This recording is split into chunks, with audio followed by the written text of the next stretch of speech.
शास्त्रपाठ जे घेतलेले आहे ते आपल्या पंचांगाप्रमाणे जो विषय आहे आज, येशूच्या पुत्रत्वात आम्हास किंवा आम्ही वतनदार आहोत किंवा भागीदार आहोत,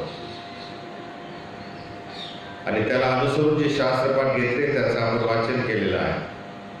थोडक्या वेळेमध्ये आपण 3 गोष्टी पाहणार आहोत. 1, आम्ही कोण होतो. 2, प्रभू येशू ख्रिस्ताने आमच्यासाठी काय केलं. आणि 3, आता आपण कोण आहोत. या 3 गोष्टीवर आपण थोडक्या वेळेत लक्ष देणार. पहिली गोष्ट आहे, आम्ही पूर्वी कोण होतो, म्हणजे ख्रिस्ताला स्वीकारण्या अगोदर आम्ही कोण होतो. आपण प्रत्येकाने ऐकलेलं आहे, वाचलेलं आहे, लहानपण देगा देवा, है ना. लहान मुलांचं जीवन खूप छान असतं आणि लहान मुलांचं जीवन रिटायर्ड लोकांच्या जीवनाशी एकदम साधर्म्य आहे त्याचं. कारण लहान मुलांना खाण्यापिण्याची चिंता नसते, वस्त्र निवाऱ्याची चिंता नसते, कारण त्यासाठी त्यांचे आई वडील असतात. ते सगळे आपल्या लेकराची इत्तमभूत काळजी घेतात आणि ही खुशाल चेंडू मंडळी जी आहे, लहान मुलं निरागस, हे कोणताही तणाव मनावरती न ठेवता जीवन जगत असतात. आम्ही जेव्हा मध्यम वयीन होतो त्यावेळेला संसाराची चिंता असते, कामाचं टेन्शन असतं, मुलांचं भविष्याचं टेन्शन असतं, बिलं वगैरे भरायचं असतं, नाही का. असे 1 ना 2 अनेक गोष्टी आमच्या पाशी असतात की ज्याच्यामुळं आमचं ब्लड प्रेशर वर खाली होत असतं. चिंतेमुळे आमचं शुगर लेवल कमी जास्त होत असते. आणि त्यामुळे हा जो मधला काळ आहे, बालपण आणि रिटायर्ड लाईफ, याच्या मधला जो काळ आहे, हा ताणतणावा जातो. त्यावेळेला आपल्या मुखातून हे शब्द येतात, लहानपण देगा देवा. या ठिकाणी आज हे म्हणण्याचा उद्देश हा आहे की गलती या ठिकाणच्या मंडळीच्या सभासदांना त्यांच्या आध्यात्मिक लहानपणाचे दिवस आठवू लागले. कारण नुकताच त्यांनी येशूचा स्वीकार केला होता आणि त्यामुळे येशूच्या अधिकाराखाली राहत असताना देखील ते खुशाल चेंडू होते, म्हणजे नियमांचं पालन करण्याची त्यांना गरज भासली नाही. कारण त्यांना हे सांगण्यात आलं की तुम्ही आता येशूला स्वीकारला आहे, तुम्ही नियमशास्त्राच्या अधीन नाही. त्यामुळे मग ते मनाला वाटेल तसं वागू लागले. कारण कोणाला हिशोब द्यायचा नाही, कुठले विधी पाळायचे नाहीत, कुठला नियम आम्हाला अंमलात आणायचा नाही. आणि त्यामुळे असं झालेलं आहे की हे जे नुकतेच प्रभूमध्ये आलेले माणसं होते, त्यांना हे करा आणि हे करू नका या कचाट्यामध्ये सापडण्याची गरजच भासली नाही. कधी कधी आम्हालाही असंच वाटतं. आम्ही जेव्हा येशूला स्वीकारलं त्यावेळेला शास्त्राचं काही अधिक ज्ञान नव्हतं आणि त्यामुळे आम्ही बऱ्याच चुका केल्या, परंतु त्या परमेश्वरानं मोठ्या अंतःकरणाने, मोठ्या दिलाने त्याची क्षमा केलेली, आमचा स्वीकार केलेला आहे. पण आज असं वाटतं की ते दिवस किती छान होते. आज आम्हाला सत्य कळालेलं आहे, चांगलं काय आणि वाईट काय आहे. आणि त्यामुळे चांगले करायचे कळत असूनही आम्ही चांगले करत नाही, आमच्याकडून चांगलं होत नाही. आणि जे वाईट आम्ही करू नये असं आम्हाला शिकवलं गेलं किंवा आम्ही ऐकतो, ते वाईट मात्र आमच्याकडून घडत असतं. आणि या पेचामध्ये आम्ही सापडलेलो आहोत. गलतीकारास पत्रावरती आज आपण अधिक विचार करणार आहोत. त्या ठिकाणी जे वर्णन केलेलं आहे लहान बालकाचं, रोमन संस्कृतीमध्ये प्रियानो, पिता कितीही श्रीमंत असला तरी त्याच्या लहान लेकरांना त्याच्या श्रीमंतीचा आनंद लुटता येत नसे, आनंद उपभोगता येत नसे.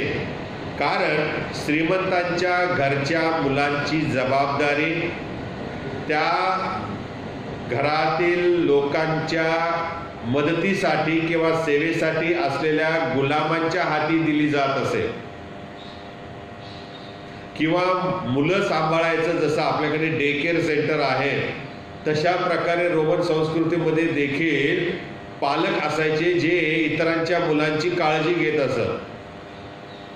रोमन संस्कृतीमध्ये हे होतं आणि आज आपल्याकडे पण ते आम्हाला माहीत नसताना आमच्या जीवनाचा पण ते अविभाज्य घटक झालेले आहे. आपल्यामध्ये जे तरुण मुलं मुली आई वडील झालेले आहेत ते आपली लेकरं त्यांची आई वडील नाहीत म्हणून कुठं ठेवतात? डे केअर सेंटरला ठेवतात. कामाला जाताना सोडतात, कामावरून त्यांना पिकअप करतात आणि घरी येतात. अगदी तशाच प्रकारचा काहीतरी प्रकार ह्या रोमन संस्कृतीमध्ये आम्हाला पाहायला मिळतो. आणि त्यामुळे मुले वयातीत होईपर्यंत, आता मी मुले म्हणतो याचा अर्थ मुली पण आहेत बरं का त्याच्यामध्ये, ही लेकरं वयातीत येईपर्यंत हे त्या घरच्या गुलामांच्या हाती सुपूर्द केलेले असायचे. मग हे गुलाम त्यांची काळजी घेत असत. त्यांना खाऊ पिऊ घालणं, त्यांना शाळेला नेणं, त्यांचा कपडे लता वगैरे पेहराव करणं वगैरे हे सगळं म्हणजे आई वडिलांसारखी जबाबदारी या त्या गुलामांना दिलेली असे. आणि म्हणून मुलगा आणि गुलाम याच्यामध्ये काही फरकच पाहायला मिळत नसे. पहिलंच वचन पहा, गलतीकरास पत्र याचा 4था अध्याय आणि पहिल्याच वचनामध्ये असं लिहिलेलं आहे, वारीस जोपर्यंत बाळ आहे तोपर्यंत तो सर्वांचा धनी असूनही त्याच्यामध्ये आणि गुलामामध्ये काही भेद नसतो. काय नसतो? भेद नसतो. कारण तो धनी आहे, त्याच्या बापाचा वारीस आहे. जे गुलाम त्याच्या बापाचे आहेत तेच त्याचे पण गुलाम असणार आहेत बापानंतर. पण तरी देखील तो वयात येईपर्यंत, बाळ आहे तोपर्यंत त्या गुलामांच्या सारखाच आहे, काही फरक नाही. मालक गुलामाला आज्ञा करत असे आणि गुलाम या मुलांना आज्ञा करत असे. हा असा प्रकार त्या काळामध्ये होता. आणि म्हणून संत पावलाने ते वचन लिहिलेलं आहे की मुलगा धनी असूनही त्याला गुलामासारखी वागणूक मिळत असे, गुलामाच्या बरोबरीला त्याला ठेवलं जात असे. आणि अशी अवस्था नियमशास्त्राखाली खालील यहुद्यांची होती. हे जे नियमशास्त्राखाली यहुदी होते हे नियमांचं पालन करत होते आणि नियम हे जणू पालकांचे काम करीत. याचा अर्थ असा की मी हे केलं तर पाप आहे, मी ते केलं तर पाप नाही. आणि त्यामुळे नियम माणसाला कंट्रोल करत होते, नियम माणसाला ताब्यात ठेवत होते. आणि म्हणून हे यहुदी लोक नियमांचे गुलाम झालेले होते.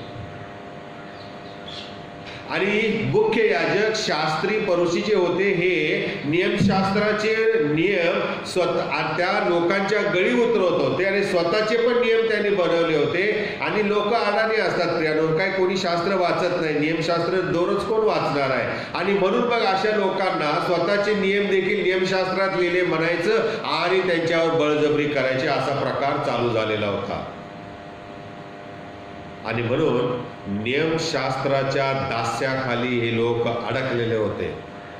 त्यांना येशूने बाहेर काढलेलं. आणि ज्या ज्या वेळेला येशूने हा प्रयत्न केला त्या प्रत्येक वेळेला त्याला विरोध केला. या लोकांनी त्याला विरोध केलेला आहे. म्हणून गलतीकरास पत्र 3रा अध्याय आणि 23 ते 25 या वचनामध्ये प्रभू येशू ख्रिस्ताचं जे वचन आहे ते फार महत्वाचं. मी तुम्हाला वाचून दाखवत आहे. गलतीकरास पत्र याचा 3रा अध्याय आणि 23 ते 25 मध्ये असं लिहिलेलं आहे, हा जो विश्वास प्रगट होणार होता तो येण्यापूर्वी त्यासाठी आपण कोंडलेले असता आपल्याला नियमशास्त्रा अधीन असे रखवालीत ठेवले होते. बघा, नियमशास्त्राच्या रखवालीत ठेवले होते. आमच्यावरती नियमशास्त्र राज्य करत होते. यावरून आपण विश्वासाने नीतिमान ठरले जावे म्हणून नियमशास्त्र आपल्याला ख्रिस्ताकडे पोहोचवणारे बालरक्षक होते. नियमशास्त्र येशूकडे पोहोचवण्यासाठी बालरक्षक होते. म्हणजे जसं मुलाला गुलाम हे नियमाखाली ठेवत असत, त्यांची काळजी घेत असत, इकडे जाऊ नको तिकडे जाऊ नको सूचना देत असत, तशा प्रकारे नियमशास्त्र आम्हाला रक्षण करत होतं. परंतु आता काय झालेलं आहे, विश्वासाचे आगमन झाले म्हणून आपण यापुढे बालरक्षकाच्या अधीन नाही, म्हणजे नियमशास्त्राच्या अधीन नाही, विश्वासाने आम्ही नीतिमान ठरवले गेलो. जेव्हा विश्वासणाऱ्यांना पुन्हा नियमशास्त्राचे पालन करावयास सांगितले जाईल, त्याचा अर्थ त्यांना पुन्हा त्यांच्या आध्यात्मिक बालपणामध्ये बालरक्षकाच्या हाती नियमशास्त्राच्या आधी ढकलण्यात येईल असं समजलं जात असे. आणि म्हणून संत पावलाने विश्वासणाऱ्यांना नियमशास्त्राच्या जुवाखालून बाहेर काढलेलं, बाहेर या असं आव्हान दिलेलं आहे. येशूवर जो विश्वास ठेवतो त्याचं तारण होईल. आणि जे नियमशास्त्राखाली जन्मलेले आहेत इस्रायली वंशामध्ये, ते नियमशास्त्राच्या अधीन आहेत. हे स्पष्ट आहे. तुम्ही आणि मी काही इस्रायली नाही का, तिकडे जन्मलेलो नाही आहे. आणि त्यामुळे आमचा जन्म त्यांच्या अधिकाऱ्याखाली नियमशास्त्राच्या अधीन नसल्यामुळे आम्ही विश्वासाने नीतिमान ठरवण्यात आलेलो आहोत, असं संत पाऊल देवाच्या वचनामधून आपल्याला शिकवत आहे. आमची लेकरं लहान असताना प्रियानो ते शिकू लागले, बोलू लागले, त्यावेळेला आम्हाला खूप आनंद वाटला नाही का. त्यांनी पहिला शब्द उच्चारला, आम्हाला खूप आनंद वाटला. मग ते एबीसीडी शिकायला लागले, अ शिकायला लागले, आम्हाला आणखीन आनंद वाटला. मग ते आकडे कॅलेंडर मधले ओळखायला लागले, 10 पर्यंत आकडे त्यांचे पाठ व्हायला लागले, आम्हाला खूप आनंद झाला. पण समजा ते बाळ 15 वर्षाचं झालं तरी तेवढंच वाचत असेल आणि पाठ करत असेल तर आवडेल का? नाही आवडत, नाही आवडत. लहान मुलं लहान वयात बरी वाटतात, पण त्यांचं वय वाढलं तर त्यांनी मोठं व्हावं, प्रौढ व्हावं, शिकावं, ज्ञान मिळवावं ही प्रत्येक आईबापाची इच्छा असते. स्वर्गीय पिता तुमचा आणि माझा आईबाप आहे, त्याची किती इच्छा असेल की या माझ्या लेकराने, या माझ्या कन्येने मला स्वीकारलंय. मागे कधी तुमची तारीख तुम्हीच आठवा, तारण कधी झालं. आणि तेव्हापासून आम्ही अजून 12कडे शिकत आहे का, 10चे पाढेच पाठ करत आहे का, प्रगती कधी होणार, पुढच्या इयत्तेत कधी जाणार, ज्ञान कधी मिळवणार, अभ्यास स्वतःचा स्वतः कधी करणार. प्रभू आम्हाला असं म्हणतो की आम्ही बालरक्षकाच्या अधीन नाही. संत पाऊल पुढे असं म्हणतो प्रियानो की येशू येऊन आम्हा करता आमच्या पापासाठी मरण्यापूर्वी आम्ही लोक पापाच्या दास्याखाली होतो, हेच समजून की नियम पालनाने आमचे तारण होईल. नियम पालन केल्याने आमचे तारण होईल. परंतु हा नियम पाळण्याचा जो भाग होता हा निष्फळ प्रयत्नांचा होता. आम्ही निष्फळ प्रयत्नांचे गुलाम झालेलो आहोत. आजही तीच अवस्था आहे आमची.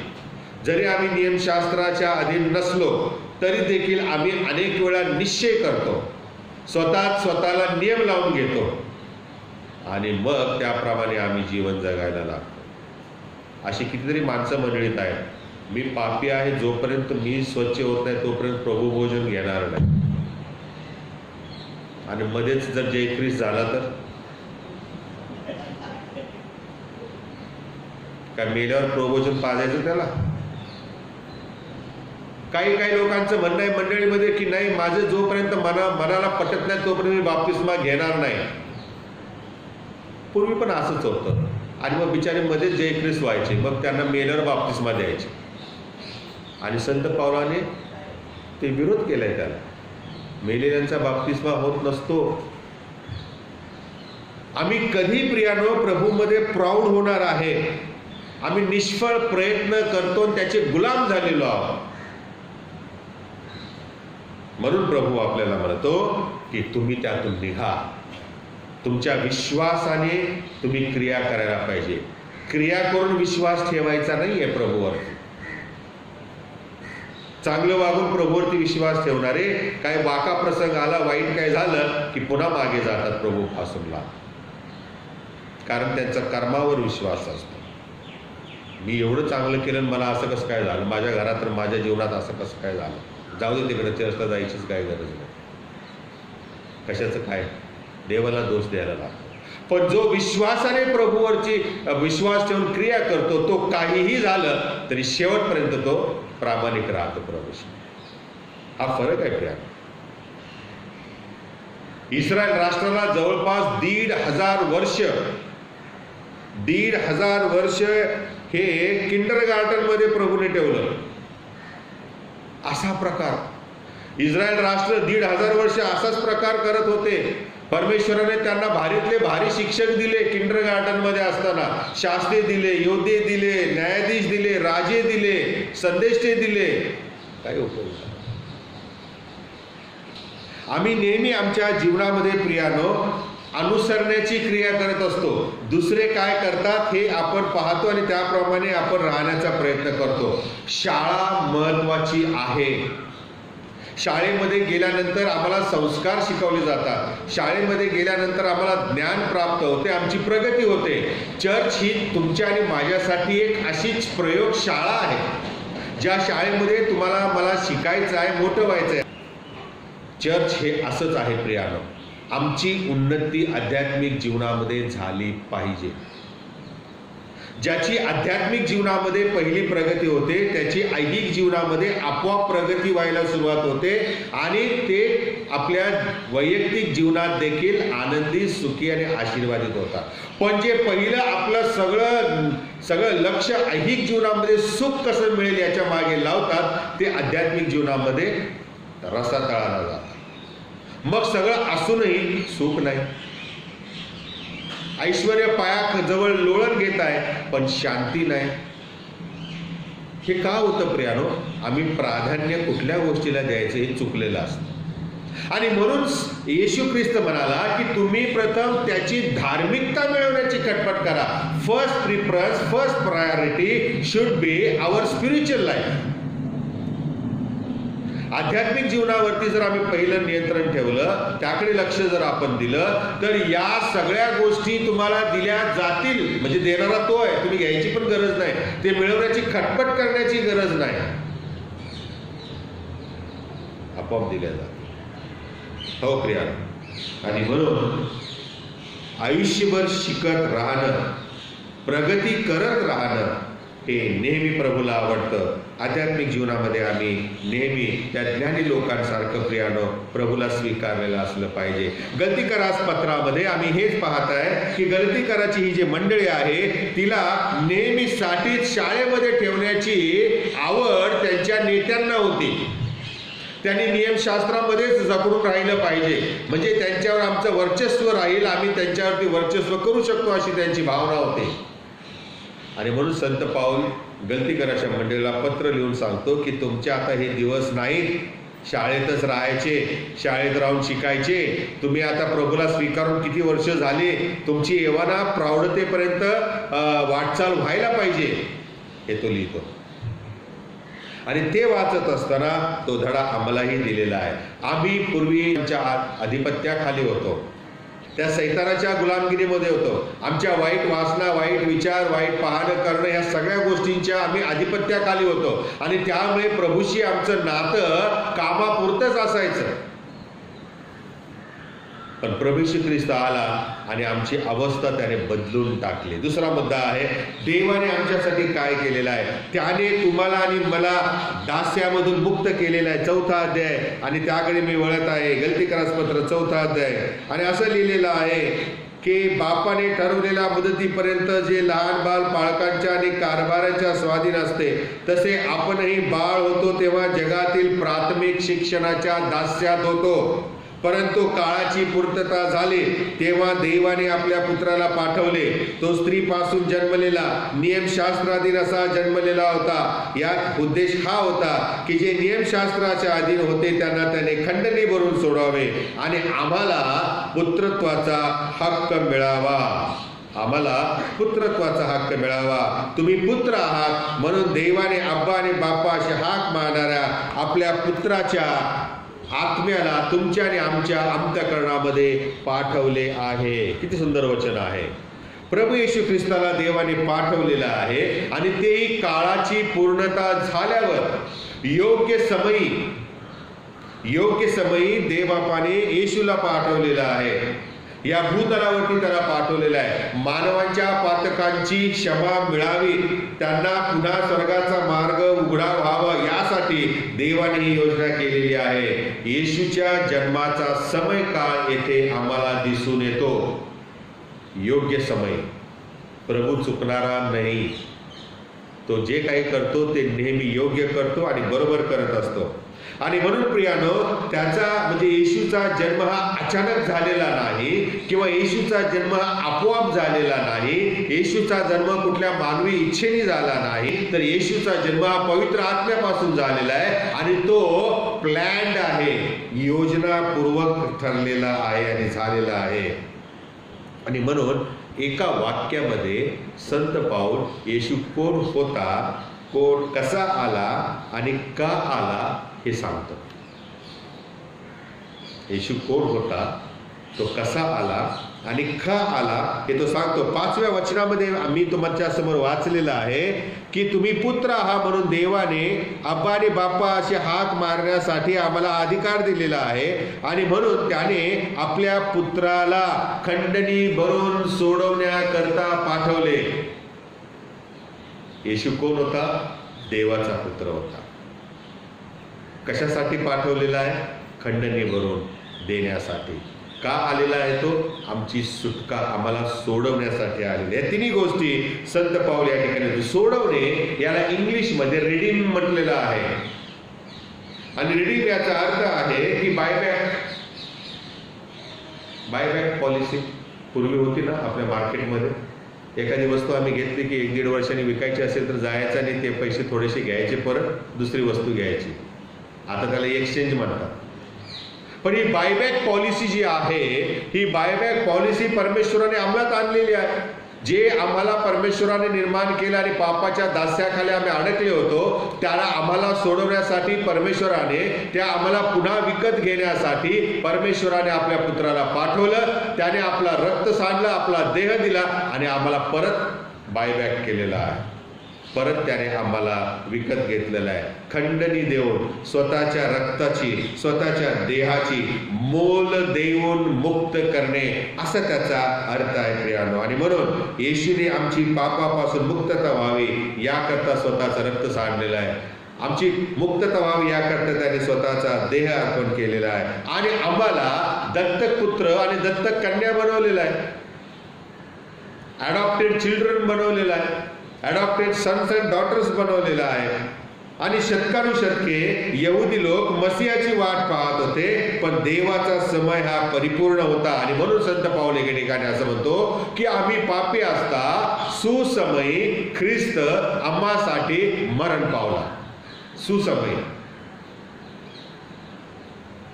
ख्रिस्त आम्हासाठी मरण पावलेला आहे. आणि म्हणून आपण देवावर विश्वास ठेवूया आणि आम्हाकरता जे उत्तम आहे ते प्रभूने दिलेलं आहे, त्याचा आपण स्वीकार करूया.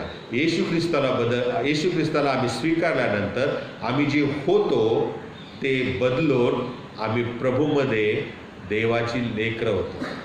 जितक्यांनी त्याच्यावर विश्वास ठेवला तितक्यांना त्याने देवाची मुले होण्याचा अधिकार दिलेला आहे.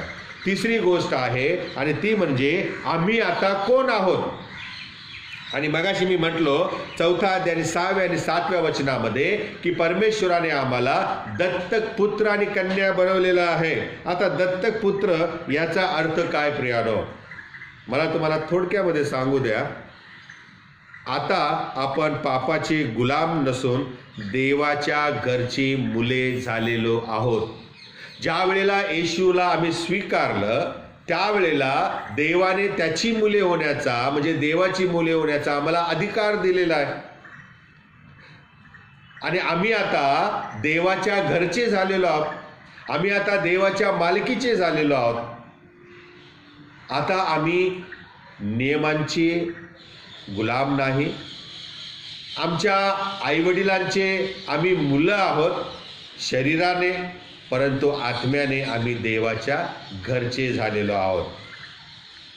रोमन संस्कृतीमध्ये दुसरा एक नियम होता प्रियानो की ज्या घरामध्ये लेकरू असेल ते वयातील आलेलं जे लेकरू आहे ते वारिस म्हणून जोपर्यंत हक्क प्रस्थापित करत नाही तोपर्यंत गुलामाच्या अधिकाराखाली असे. पण ज्या वेळेला योग्य वयामध्ये तो मुलगा येत असे त्यावेळेला त्याचा सगळा अधिकार त्याला देण्यात येत असे आणि वारिस म्हणून प्रियानो त्याला डिक्लेअर केलं जात असे आणि लोकांना तसं सांगितलं जाईल.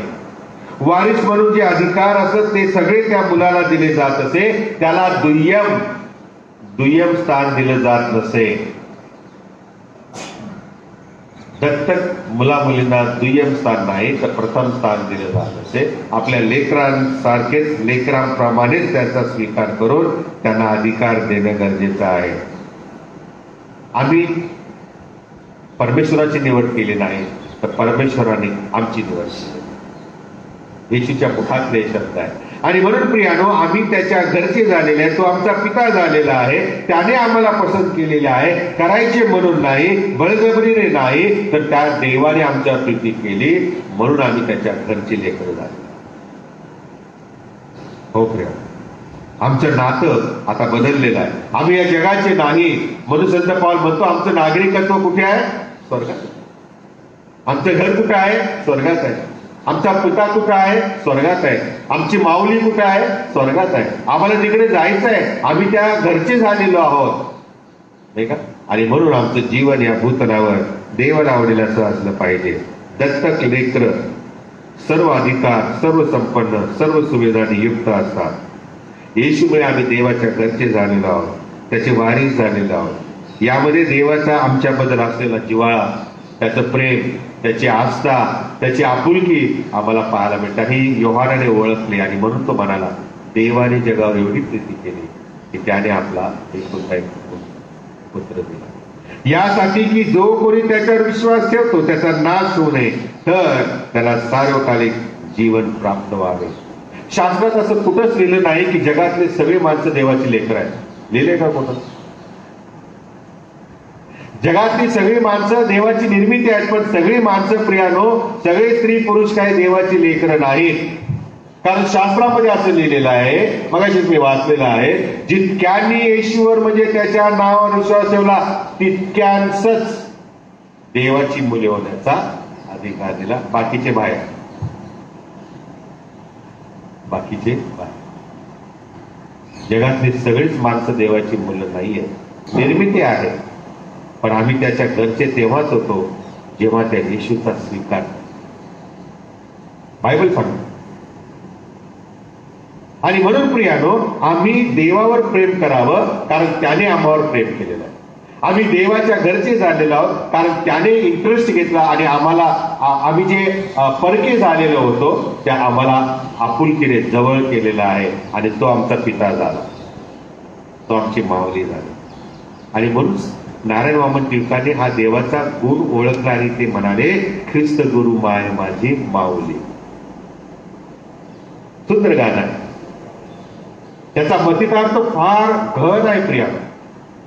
ख्रिस्ताचे गुण त्यामध्ये लिहिलेले आहेत. तुम्ही आणि मी असं कधी ओळखलंय का देवा? का नुसतं ते दिसणाऱ्या देवाला साष्टांग नमस्कार घालायचा, लोटांगणाने पुढे जायचं नाही.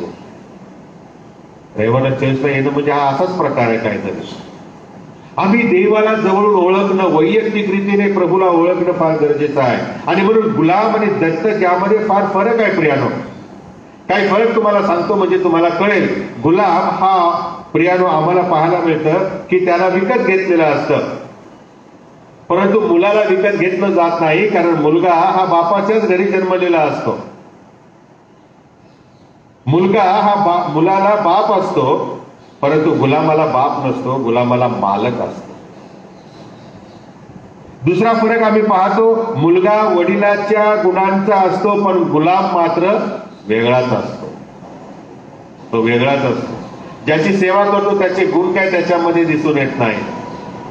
तिसरा जो गुणधर्म आम्हाला पाहायला मिळतो आणि फरक पाहायला मिळतो तो म्हणजे मुलगा आपल्या वडिलाला डॅडी म्हणतो, पप्पा म्हणतो, पण गुलाम काय आपल्या मालकाला डॅडी आणि पप्पा म्हणू शकत नाही.